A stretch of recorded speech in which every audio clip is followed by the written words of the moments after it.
Baik, kami dari kelompok 11 semester 4. Di sini kami akan mempresentasikan hasil diskusi kami yang berjudul toksikologi industri. Di sini saya perawat Pasrajaya Gea. Saya perawat Fajar Dulu. Saya perawat Fereman Najib. Demikian perkenalan dari kelompok kami. Saya akan menjelaskan tentang pengertian toksikologi. Baik, pertama, toksikologi berarti ilmu tentang racun, di mana racun merupakan zat kimia tunggal atau campuran yang dalam jumlah yang relatif sedikit berbahaya bagi kesehatan bahkan jiwa manusia. Toksi adalah sifat yang dimiliki oleh suatu zat kimia untuk menyebabkan keracunan. Contohnya garam dapur NaCl yang merupakan bahan santapan sehari-hari. Garam dapur dalam jumlah besar dapat menyebabkan efek buruk bagi kesehatan, bahkan juga mungkin berbahaya bagi jiwa manusia. Toksikologi secara umum dapat dibagi menjadi 3 bagian, yaitu pertama, toksikologi industri lingkungan, ekonomi, dan kehakiman. Pertama, toksikologi industri. Toksikologi industri membahas tentang berbagai bahan beracun yang digunakan, diolah, atau dihasilkan oleh industri. Toksikologi industri adalah cabang ilmu dalam bidang keselamatan dan kesehatan kerja yang mempelajari efek bahaya zat kimia pada sistem biologi. Kajian toksikologi meliputi pertama, studi kuantitatif tentang efek bahaya zat kimia dan zat fisika, sifat dan aksinya racun, dan gangguan kesehatan yang ditimbulkan pada manusia dan hewan. Tujuan toksikologi industri pertama, memungkinkan konsumen atau pemakai zat kimia terlindungi dari bahaya keracunan. Kedua, membuat landasan yang kuat bagi upaya pemeliharaan lingkungan hidup dari kemungkinan efek buruk penggunaan zat kimia. Ketiga, memberikan informasi dan pengetahuan kepada klinis untuk dapat menolong dengan cepat penderita yang mengalami keracunan. Jenis toksin yang terdapat di industri. Bagian A, merkurin. Merkurin adalah elemen alami yang dapat ditemukan di berbagai lingkungan. Merkurin yang terdapat pada lokasi-lokasi tersebut meningkatkan risiko terhadap manusia dan kehidupan liar. Pertama, penggunaan merkurin dalam industri.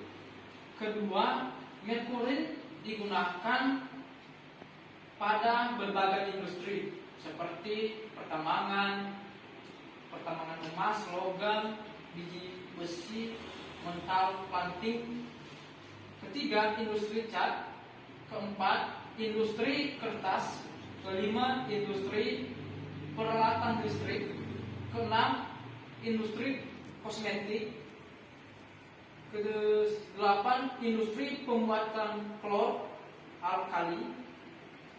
Kesembilan, industri pembuatan plastik. Kesepuluh, industri penghasil bahan kimia. Dan ke-11, industri pembuatan baterai. Bagian B, asbes.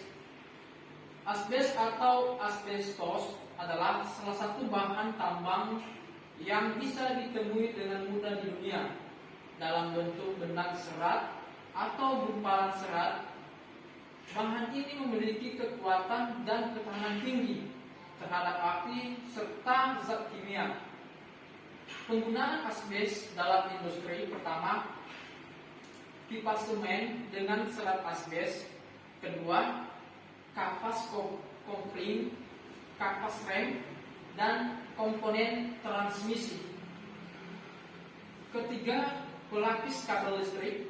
Keempat, pelapis pipa heater.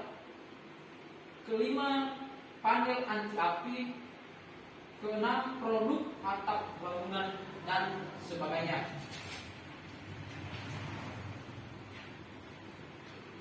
Pencegahan pencemaran. Pertama, jangan dicampur dengan material lain. Kedua, simpan dengan wadah tertutup dan diangkut dengan truk tertutup yang menjamin debu asbes tidak berterbangan. Ketiga, buang limbah di lokasi khusus yang diusahakan mempunyai pemisah dengan tanah atau udara. Keempat, jangan dimusnahkan dengan cara dibakar. Efek toksi dalam kesehatan. Pertama, asbestosis. Kedua, mesotelioma. Ketiga, kanker paru-paru. Keempat, penebalan pleura.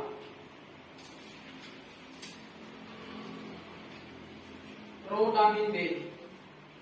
Rodamin B adalah salah satu zat pewarna sintetis yang biasa digunakan pada industri tekstil dan kertas. Efek rodamin B dalam tubuh: atom klorin yang ada pada rodamin B yang menyebabkan terjadinya efek toksi bila masuk ke dalam tubuh manusia. Atom Cl yang ada sendiri adalah termasuk dalam halogen, dan sifat halogen yang berada dalam senyawa organik akan menyebabkan toksik dan karsinogen. Cara pencegahan kehancuran rodamin B di industri. Pada prinsipnya, pembangunan sektor industri tekstil tidak boleh mengganggu terhadap kualitas hidup dan lingkungan yang dapat menimbulkan permasalahan. Untuk mencapai lingkungan yang bersih, sehat, dan nyaman. Baik, demikian penjelasan dari sini.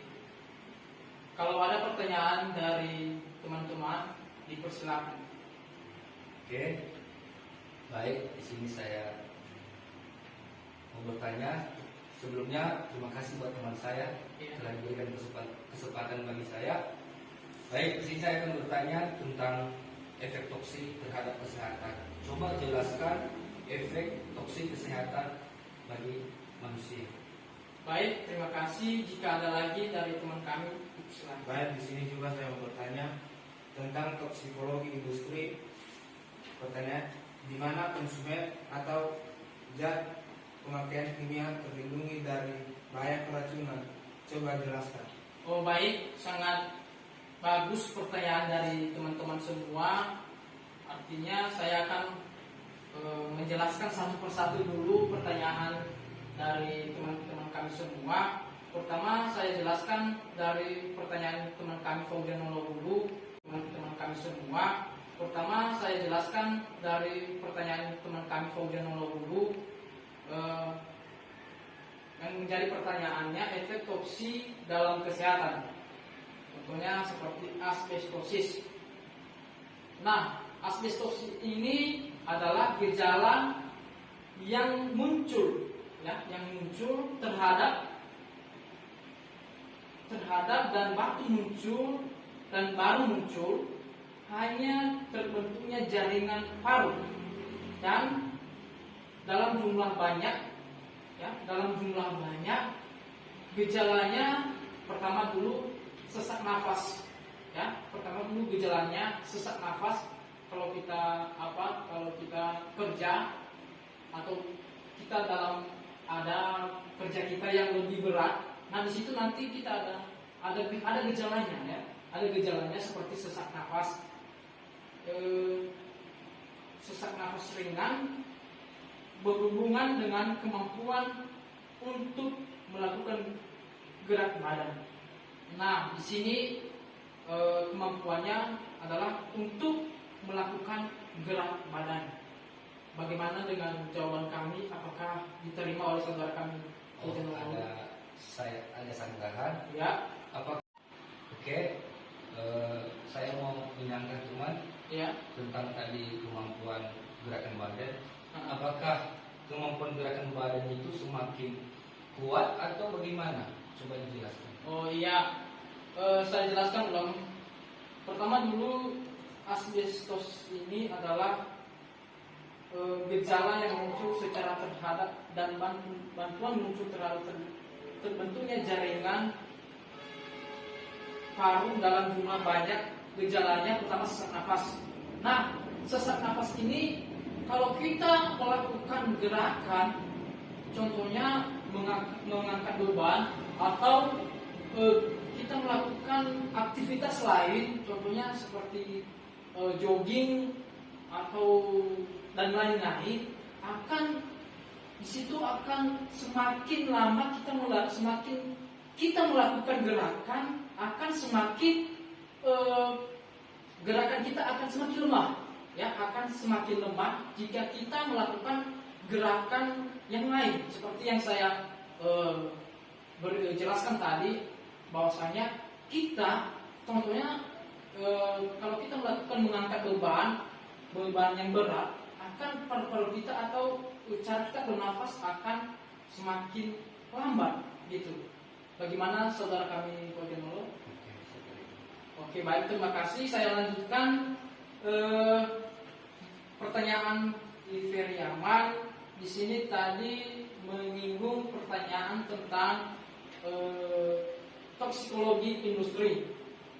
Nah, saya baca ulang pertanyaannya. Konsumen pemakaian zat kimia terlindungi dari bahaya keracunan, jelaskan. Kita ketahui dulu bahwasanya zat kimia ini sangat-sangat berbahaya bagi kita maupun orang lain. Contohnya kan dari makanan kita sehari-hari.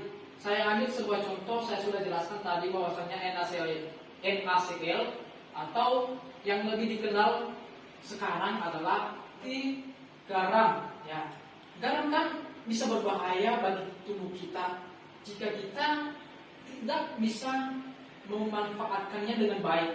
Saya ambil sebuah contoh, ketika kita memasak sebuah makanan kita, contohnya sayur atau daging.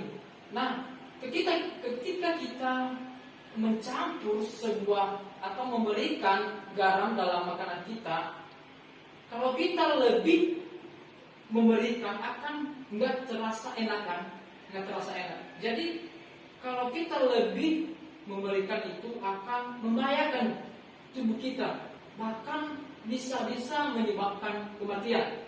Nah, jadi di sini dituntut kita bahwasanya cara kita memanfaatkan zat kimia ini adalah dengan cara kita harus menuruti prosedur. Nah, prosedur dengan cara pemakaian yang tertera di produksi atau di dalam garam itu. Nah, kalau kita memberikan contohnya kan memasak ikan, nah disitu kan ada prosedurnya berapa sendok, berapa gram kita kasih di dalam lauknya itu di situ. Nah, bagaimana dengan jawaban kami? Apakah diterima atau ada yang kurang jelas lagi? Boleh dicatat. Oke, saya terima. Baik, jika ada lagi atau ada yang kurang jelas lagi? Oke, baik. Demikian presentasi dari kami. Jika ada kesalahan dalam penyampaian